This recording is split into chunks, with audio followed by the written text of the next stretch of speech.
अस्सलाम वालेकुम। आज हम लोग कॉकटेल को देने वाले हैं बिरयानी। सबसे पहले मैंने एक बॉयल एग ले लिया और ये थोड़ी सी गंदम बॉयल कर रहा हूँ, पूरी रात की भिगोई हुई थी। उसके बाद मैंने पापे ले लिए और ये घर तो का खाना है।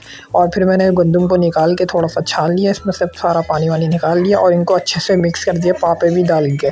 इसके ऊपर मैंने थोड़ा सा धनिया डाल दिया और अच्छे से मिक्स कर दिया। अब आप देखें मैं माशाल्लाह दूंगा अपने बर्ड्स को और ये कैसे शौक़ से खाएँगे। ये आप ज़रूर दिन में 1 दफ़ा या 2 दिन में 1 बार ये ऐसा करके ज़रूर दें, ये बहुत शौक़ से खाते हैं। अभी मैंने तकरीबन सारे बर्ड्स को डाल दिया, उसके बाद आप देखिएगा कितने शौक़ से खाएंगे और अपने बच्चों को भी फ़ीड करवाएंगे। माशाल्लाह ज़रूर बोल दिएगा 1 दफ़ा। ये रहे कि अभी ये पेयर है, ये कैसे अपने बच्चों को फ़ौरन से फ़ीड करवा रहा है। ये खाने के बाद ये थोड़ा रात का वक्त हो गया था। उसके अलावा ये भी देंगे। वीडियो पसंद आई हो तो लाइक शेयर लाज़मी करें। अल्लाह हाफ़िज़।